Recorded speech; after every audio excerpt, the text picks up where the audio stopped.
नमस्कार। Welcome to channel of Rachit Classes. आज हम बात करेंगे advance accounting TY BCom semester 5 के बारे में।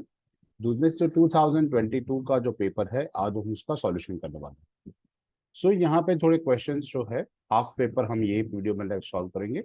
बाकी के आधे क्वेश्चंस हम नेक्स्ट लेक्चर में सॉल्व करेंगे, तो एंड तक बने रहिए और पूरा समझने की कोशिश कीजिए किस तरह से एक्सप्लेन किया है। तो शुरू करते हैं। तो सबसे पहले हमें दे रखा है in the case of amalgamation in the nature of purchase while recording the books of transferee, what is the net assets are 3 lakhs, then the purchase consideration is 3,50,000। यानी कोई भी कंपनी जो सेलिंग कंपनी है इसे हम transferee company कहते हैं। तो सेलिंग कंपनी की टोटल असेट्स में से लायबिलिटीज माइनस कर दिया तो उसे हम नेट असेट्स कहते हैं। तो नेट असेट्स 3 लाख रुपए है, जबकि वो कंपनी बिक रही है 3,50,000 में।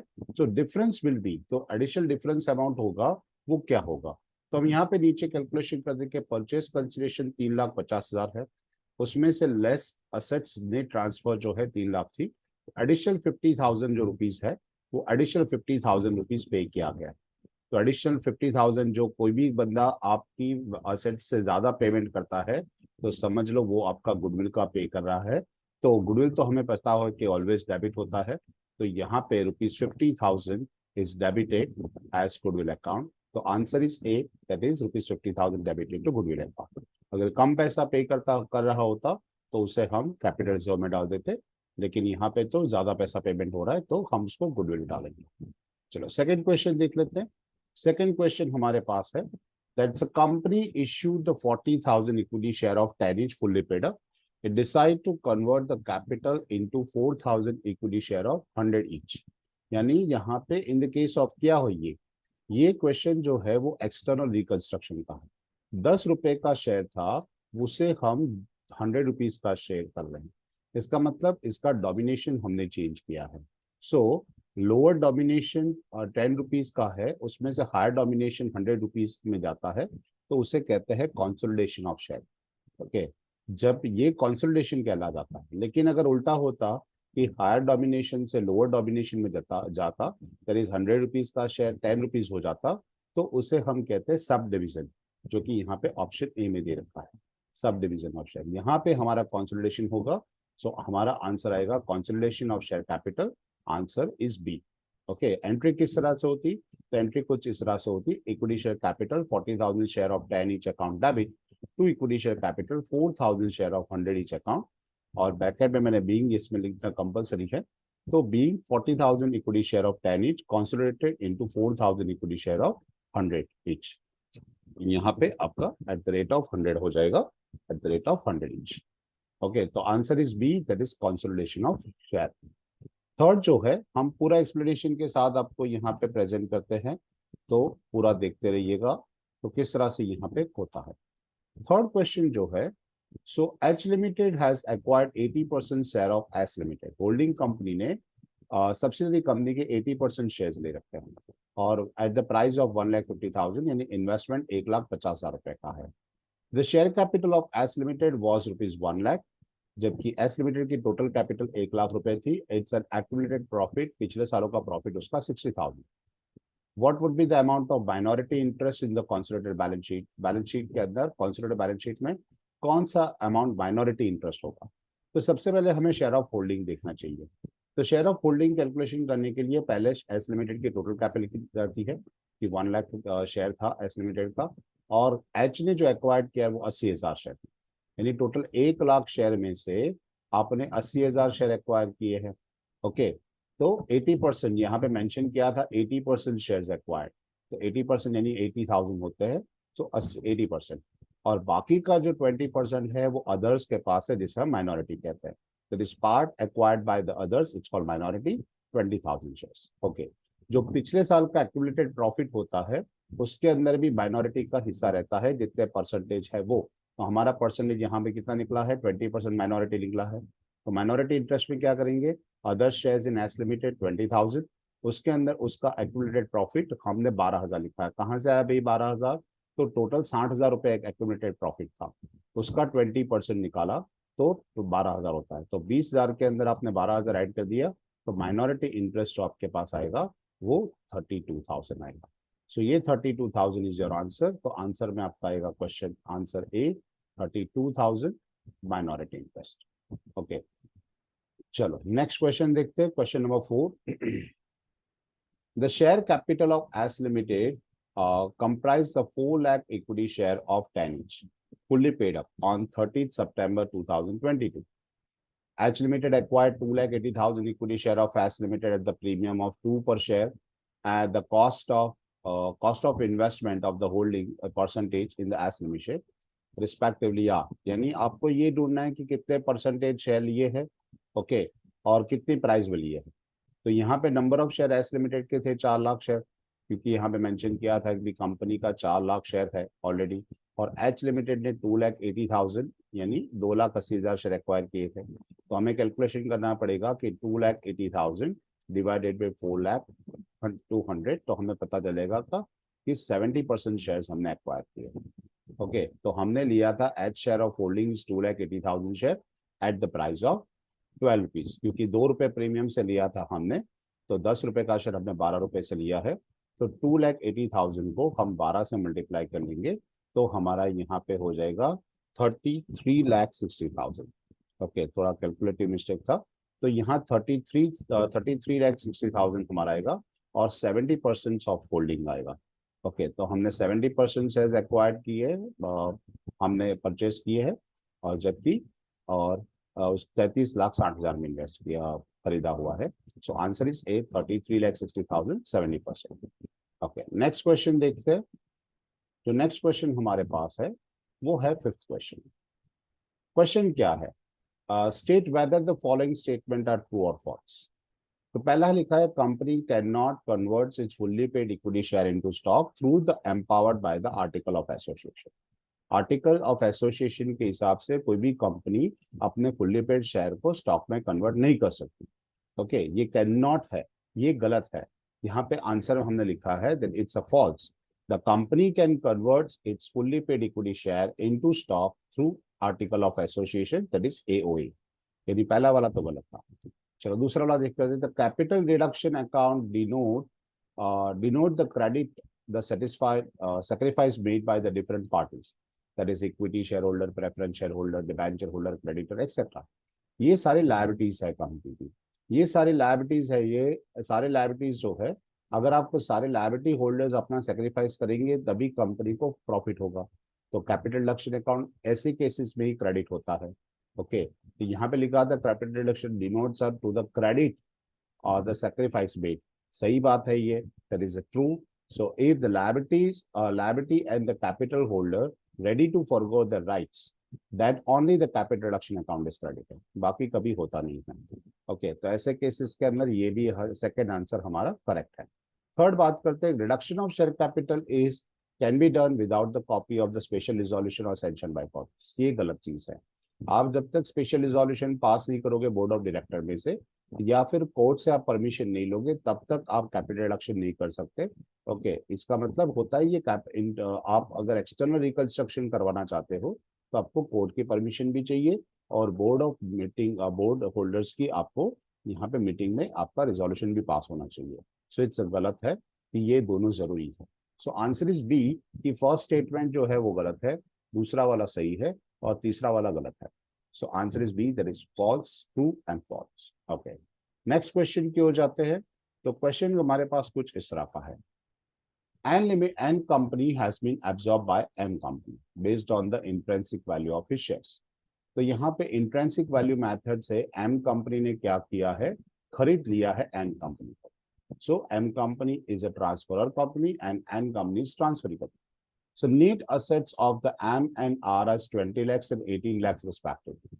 The equity share capital of the M and N consists of 1 lakh share and 60,000 shares of respectively of the 10 each. How many shares are to be given by M company to N company as a part of purchase condition? कितने shares देने चाहिए? तो पहले intrinsic value की formula लिख देते हैं कि net assets divided by number of equity share आप कर लोगे तो आपको इंट्रेंसिक वैल्यू मिल जाएगी। तो पहले हमने एम लिमिटेड का लूट लिया, तो एम लिमिटेड की नेट एसेट से हमारे पास 20 लाख और उसके शेयर्स थे 1 लाख, तो उससे हमने ढूंढ लिया 20 लाख डिवाइड बाय 1 लाख, तो 20 पर शेयर हो गया। इसी तरह से 18 लाख डिवाइडेड बाय 60,000 कर लिया, तो एन का इंट्रेंसिक वैल्यू मिल गया। अब क्या होगा कि एम्स जो 20 रुपीज पर शेयर है उसको देना है एन को 30 रुपीज के हिसाब से। तो मिस्टर एम को यानी जो एन के 20,000 शेयर है, सॉरी 60,000 शेयर्स है, तो फॉर दैट 60,000 शेयर्स एन को कितने पैसे देने होंगे? तो 60,000 इंटू 30 डिवाइडेड बाई 20 कर लोगे तो आपको आंसर मिल जाएगा। तो 60,000 into 30 divide by 20, that is 90,000 share उसको देने पड़ेंगे।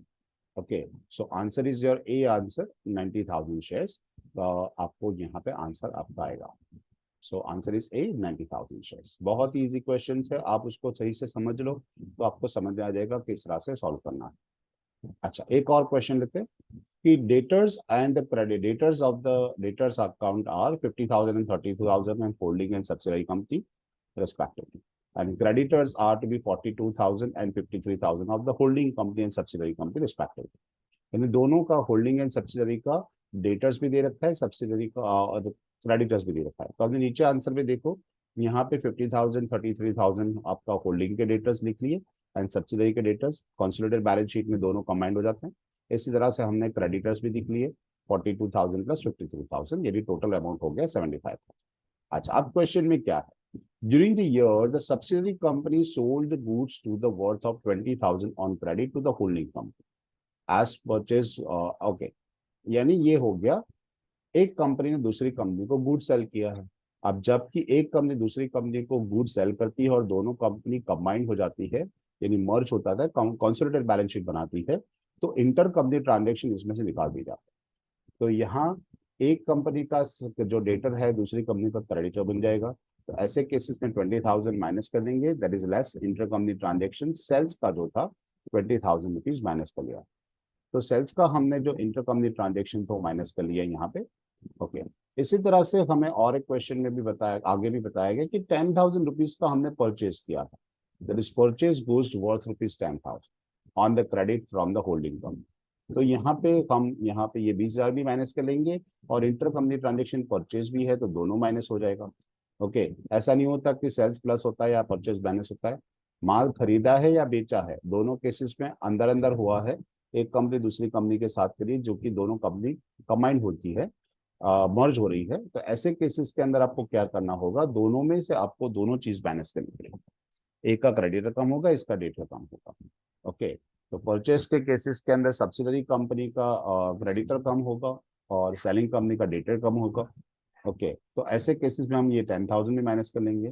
सो हमें ये 83,000 लीटर्स में से 20 और 10 दोनों माइनस कर लेंगे तो 53,000 बैलेंस बच जाएगा। और जबकि क्रेडिटर्स में 75,000 में से 30,000 माइनस कर लिया तो 65,000 मिल जाएगा। तो ये हमें amount of considered balance sheet में डेटर्स और क्रेडिटर्स का अमाउंट मिल जाएगा, जो कि हमारा आंसर आता है B, that is debtors 53,000 and creditors 65,000।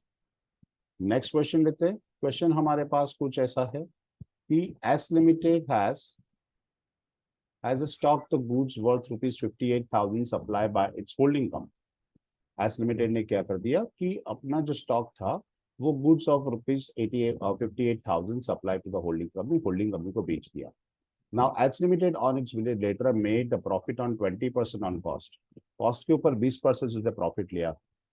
So controlling interest on H limited is in S limited 60%। 60% amount उन्होंने क्या किया है, कंट्रोल किया है। This stock should be shown on the consolidated balance sheet at, कौन सी प्राइस पे दिखाया जाएगा? तो देखो यहाँ पे जब स्टॉक में है इसका मतलब कि इसके अंदर जब प्रॉफिट ऐड करके बेचा हुआ था, है ना, स्टॉक में है इसका मतलब क्या हो गया कि बेच दिया था ऑलरेडी और उसके अंदर आपका प्रॉफिट ऐड करके बेचा होगा। तो ये 58,000 के अंदर प्रॉफिट इंक्लूडिंग है और 25% ऑन कॉस्ट है। तो हम क्या करेंगे, सपोज कॉस्ट प्राइस यहाँ पे देख लेते हैं 100 है, तो इसका सेलिंग प्राइस हो गया 1,125। तो 58,000 का कॉस्ट क्या होगा, तो हमने कैलकुलेशन किया उसका कॉस्ट होता है 46,500। ये होता है 46,500 आपका अमाउंट, जो कि आपको क्वेश्चन में बताया गया था कि स्टॉक अगर बुक वैल्यू से यानी प्रॉफिट निकाल देना है उसमें से, तो आपको कितना बैलेंस शीट में आएगा, क्योंकि अब दोनों कंपनी मर्ज हो रही है तो प्रॉफिट की कोई गुंजाइश रहती नहीं। तो ऐसे केसेस के अंदर आपको क्या करना होगा कि आपको प्रॉफिट निकाल देना पड़ता है। इसे हम अनरियलाइज प्रॉफिट भी कहते हैं। नॉर्मली अनसोल्ड स्टॉक पे होता है, यहाँ पे समझ लो पूरा स्टॉक में है, इसका मतलब पूरे का पूरा माल यहाँ पे बिका नहीं है और उसके अंदर अनसोल्ड स्टॉक के अंदर ये अमाउंट है, तो प्रॉफिट ऑफ अनरियलाइज प्रॉफिट का पोर्शन यहाँ से निकाल दिया जाएगा। सो answer is A 46,500 sorry. Next question जो हमारे पास है वो है in case of the company decide to settle the particular partially creditors of 4 lakhs in the following manner। Company अपने 4 lakhs के जो क्रेडिटर्स है वो पार्शियली, यहाँ पे स्पेसिफिकली लिखा हुआ है सेटल पार्शियली, सारे के सारे पे नहीं कर रही है, सिर्फ पार्शियली पे कर रही है। 80% of their claim settle by the cash payment of 40% and sacrifice 60%, that amount transfer to capital deduction account. देखो या शायद आपको पता है कि कैपिटल डिडक्शन अकाउंट में अमाउंट कब जाता है। अगर कंपनी को लॉस होता है तो ऐसे केसेस में कैपिटल डिडक्शन अकाउंट डेबिट होता है, और अगर कंपनी को प्रॉफिट हो जाता है तो कैपिटल डिडक्शन अकाउंट क्रेडिट हो जाता है।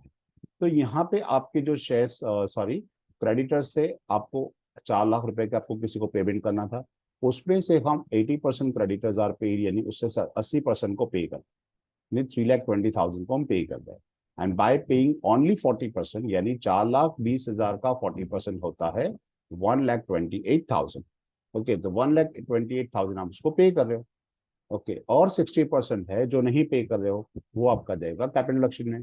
सो 3,20,000 का 60% आता है, that is 1,92,000 is goes to capital deduction account. Entry कैसे बनती, यहाँ पे लिखा है एंट्री कि creditors account debit 3,20,000 to cash account 128 to capital deduction account 1,92। So 1,92 जो आपका ऑप्शन बी है उसके अंदर आपको क्या करना है, कैपिटल डिडक्शन अकाउंट क्रेडिट करना है। तो ये एक इजी क्वेश्चन यहाँ पे लिया। कॉन्सेप्चुअल थिंकिंग भी हम यहाँ पे साथ में डिस्कस कर रहे हैं, ताकि अगर आपका थोड़ा कॉन्सेप्ट प्लस माइनस हो तो आपको समझ में आ जाएगा। नेक्स्ट क्वेश्चन है पॉइंट नंबर 9।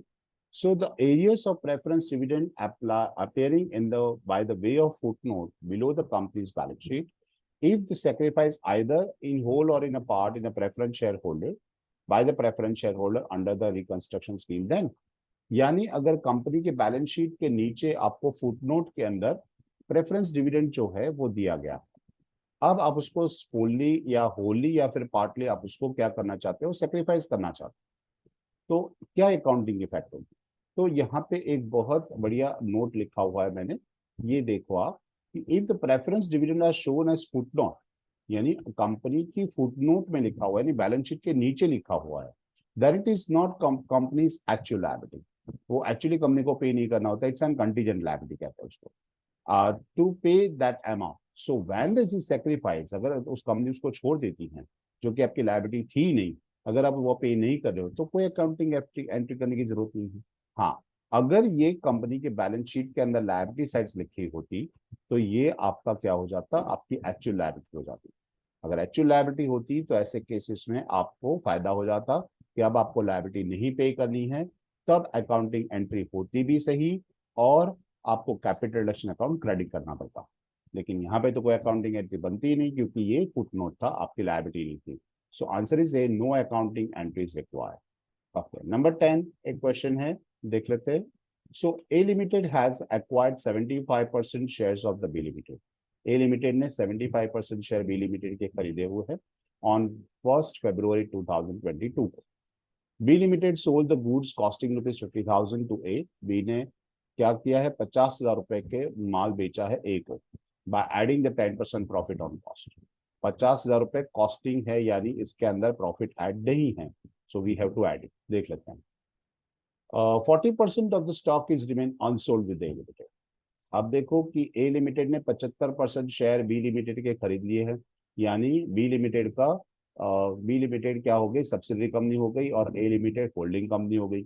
अब जब होल्डिंग और सब्सिडरी कंपनी अगर दोनों का कॉन्सोलिडेटेड बैलेंस शीट बनता है, कंबाइंड बैलेंस शीट बनता है, ऐसी केसेस के अंदर हमें ये प्रॉफिट निकाल देना पड़ेगा। ओके, तो यहाँ पे देखो कि 40% माल तो बिका नहीं है।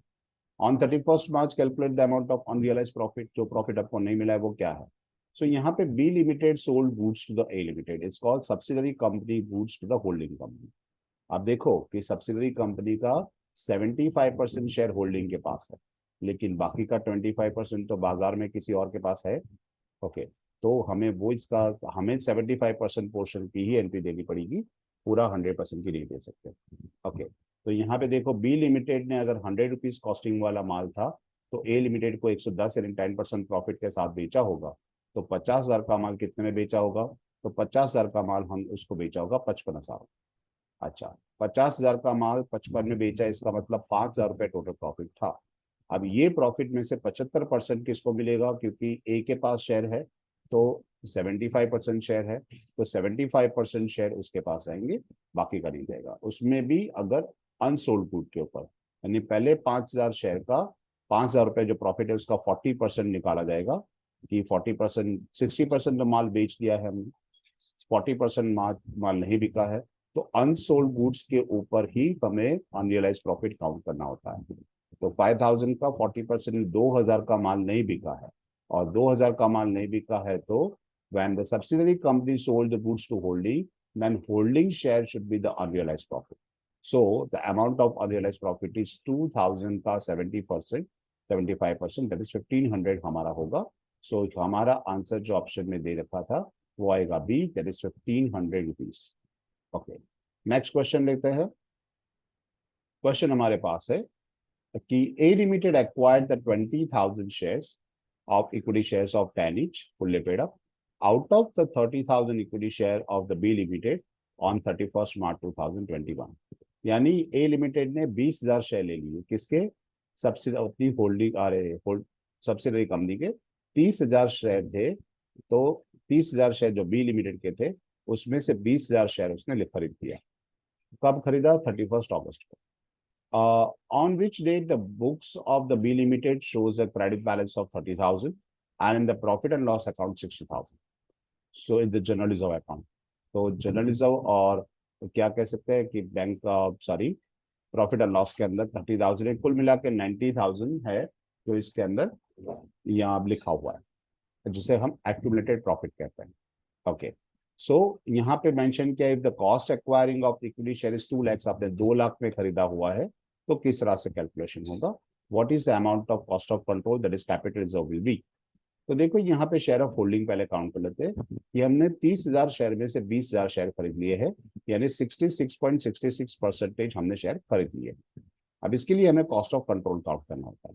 कॉस्ट ऑफ कंट्रोल किस तरह से काउंट होता है, तो इसका फॉर्मेट है कि investment in B limited by A limited, यानी वो investment in subsidiary company by holding company minus original cost of investment minus capital gain, दोनों माइनस किए जाते हैं। तो इन्वेस्टमेंट 2 लाख रुपए का किया था, वो मेंशन किया है हमें एग्जांपल में कि 2 लाख रुपए का इन्वेस्टमेंट किया था, तो हमने लिख दिया इन्वेस्टमेंट 2 लाख रुपीज। अच्छा, ओरिजिनल कॉस्ट भी हमारे पास 20,000 शेयर्स हमने एक्वायर किए थे 10 रुपए वाला, यानी ओरिजिनल कॉस्ट भी 2 लाख रुपए ही है। So original cost of investment भी 2 लाख रुपए। अब बात आता है कैपिटल गेन का। सो कैपिटल गेन का मतलब क्या होता है कि बिफोर एक्वायरिंग, यानी 31 अगस्त से पहले का जो आपका था वो, तो हमारे पास 66.66% हमने होल्ड किया था, राइट। तो हम क्या करेंगे, यहाँ पे 31 अगस्त से पहले का था हमें कैलकुलेशन करना है। सो ये जो ओपनिंग बैलेंसेस होता है वो कैपिटल होता है, तो पूरे का पूरा हम काउंट कर लेंगे, तो 30,000 प्लस 60,000 यानी कुल मिला के 90,000 होता है। सो 90,000 का 66.66% हम कहाँ इसको मिलेगा, कैपिटल गेन मिलेगा। सो यहाँ पे 60,000 अमाउंट आएगा, आपको पूरी कैलसी की स्क्रीन पे 6666 अप्लाई करना हुआ, तो 90,000 इंटू 66.6666%, तो आपको अमाउंट मिल जाएगा 59,999.99, इट मीन्स इट्स 60,000। ओके, तो आपको 2,60,000 अमाउंट मिल जाएगी कुल मिला के जो माइनस करना है। सो 2 लाख में से अगर 2,60,000 माइनस कर दिए तो क्या अमाउंट बन जाएगा, -60,000। समझ लो कि अगर आंसर प्लस में आता तो उसे गुडविल कहते हैं, अगर जो माइनस में आता है तो इसे हम कैपिटल रिजर्व कहते हैं। तो यहाँ पे माइनस में आंसर आया 60,000, तो यहाँ पे उसे हम कैपिटल रिजर्व कहेंगे। सो माइनस कैपिटल 60,000 आपका आएगा, कैपिटल रिजर्व अमाउंट आपको मिल गई 60,000 और कैपिटल रिजर्व आ जाएगा 60,000। गुडविल नहीं आएगी, क्योंकि गुडविल जब यहाँ पे आंसर प्लस में आता है तब आता है। ओके, तो ये आपका 11th क्वेश्चन था। इसके बाद एक थियरिकल क्वेश्चन है जो हम देख लेते हैं। The state the following statements are correct. आप समझ लो कि यहाँ पे आपके फॉलोइंग स्टेटमेंट्स करेक्ट है कि नहीं। The transaction taking place between the holding and subsidiary companies are known as inter company transaction. एकदम सही चीज है। जब दो कंपनी यानी होल्डिंग कंपनी अपनी सब्सिडरी कंपनी के साथ ट्रांजेक्शन करेगा, अब जब दोनों कंपनी एक साथ दूसरे के साथ आ रही है, यानी मैनेजमेंट सब्सिडरी कंपनी का होल्डिंग के पास चला जाता है, तो ऐसे केसेस के अंदर वो इंटर कंपनी यानी अपने वाले ट्रांजेक्शन हो जाते हैं। एक समझ लो कि किसी बंदे ने किसी लड़के ने किसी लड़की के साथ शादी कर ली, है ना। अब पहले वो लोग दोनों बिजनेस करते थे, तो ऐसे केसेस के अंदर क्या होगा कि जब आप उसके साथ बिजनेस करते थे तब आपको उससे 50,000 या 30,000 लेना था। अब आप उसी बंदी से शादी कर रहे हो तो क्या होगा, वो पैसा मिलेगा आपको? नहीं मिलेगा, वो ट्रांजेक्शन आपका मर्ज हो जाएगा, तो it's called intercompany transaction. Okay, बस यही ऐसा हुआ है यहाँ पे। तो the transaction taking place between holding and subsidiary is known as an intercompany transaction. So second thing, the price paid by the holding company for acquiring share of the subsidiary company is known as minority. ये गलत चीज है। जब holding company subsidiary company के shares acquire करती है तो उसे हम माइनॉरिटी इंटरेस्ट नहीं कहते, उसको हम कॉस्ट ऑफ कंट्रोल कहते हैं, इट्स इन्वेस्टमेंट। सो यहाँ पे ये फॉल्स है कि the price paid by the holding company for the acquiring the shares in the subsidiary company is known as a cost of control, not a minority interest. तो second वाला गलत है। Third की बात करें तो subsidiary companies enterprise that control by another, हाँ subsidiary company उसे कहते हैं जिसका कंट्रोलिंग किसी और के पास है, क्योंकि उसके ज्यादातर शेयर दूसरी कंपनी के पास है, तभी वो सब्सिडरी कंपनी बन जाती है। ओके, तो ये भी सही है। सो आपका statement 1 and 3 is correct, but the statement 2 is wrong. So आपका आंसर यहाँ पे आएगा answer C, that is 1 and 3 are the correct answer. So यहाँ पे आंसर सी आएगा। एक और क्वेश्चन है, देख लेते हैं 13 वाला क्वेश्चन कि dividends received from the subsidiary company by the holding company should be blank from the both side of consolidated profit and loss. अभी बताया कि अगर एक कंपनी दूसरी कंपनी के ज्यादातर शेयर परचेज कर लेती है तो ऐसे केसेस के अंदर हम इंटर कंपनी ट्रांजेक्शन कहते हैं, और इंटर कंपनी ट्रांजेक्शन हम दोनों में से माइनस कर देते हैं, तो उसको निकाल देना कहते हैं। इंक्लूड तो कर ही नहीं सकते, यानी ए आंसर तो है ही नहीं। प्रोवाइडेड फॉर यानी उसके लिए कोई प्रोविजन क्रिएट करते ऐसा भी नहीं है, ऐड भी नहीं करते, हम उसको निकालते, इसका एलिमिनेशन। तो यहाँ पे एलिमिनेटेड आंसर आएगा, that is answer is B. ऐसा ही इससे रिलेटेड ये क्वेश्चन है, लास्ट क्वेश्चन हम देख लेते हैं आज के वीडियो का कि H limited acquired 65% shares of H limited, contingent liability for the bills discounted in H Limited and the H Limited is 8,000 and 12,000. 8,000 and 12,000 दोनों की क्या है, contingent liability है। Okay, so contingent liability 8,000 with bills discounted as shown in the balance sheet of H Limited. अच्छा, यानी यहाँ पे H Limited की जो contingent liability है उसमें से 8,000 रुपए तो किसका है, सब्सिडरी कंपनी का ही है, यानी होल्डिंग सब्सिडरी हो गया, इंटर कंपनी ट्रांजेक्शन हो गया। तो हम अभी बताया कि इंटर कंपनी ट्रांजेक्शन यहाँ पे एलिमिनेट कर दिया जाता है, तो वैसे ही आंसर मिल जाएगा। तो यहाँ पे what will be the amount of contingent liability of the bills discounted in the consolidated balance sheet. तो भैया यहाँ पे 12,000 तो था एच लिमिटेड का, एच लिमिटेड का 8,000 था, कुल मिला के हो गया 18,000। उसमें से इंटर कंपनी ट्रांजेक्शन हो गया ITC 8,000, तो बाकी क्या बचेगा 8,000, सॉरी 12,000, तो 12,000 है तो आपका आंसर हो जाएगा।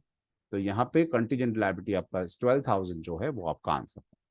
आपको ये वीडियो कैसा लगा आप देखिए और अपने फ्रेंड्स के साथ शेयर कीजिए, और हमें कमेंट में जरूर बताइए कि आपको वीडियो कैसा पसंद आया। हाँ, इसके बाकी के MCQs जो है वो पार्ट 2 में हम देंगे, थोड़ा टाइम लगेगा लेकिन मैं उसके ऊपर काम कर रहा हूँ। तो हमें भी यहाँ पे कुछ गिफ्ट जैसा मिलना चाहिए, गिफ्ट जैसा कि यानी आपका व्यू, आपकी कमेंट्स हमारे लिए गिफ्ट है। तो please like share and subscribe कीजिए। Thank you.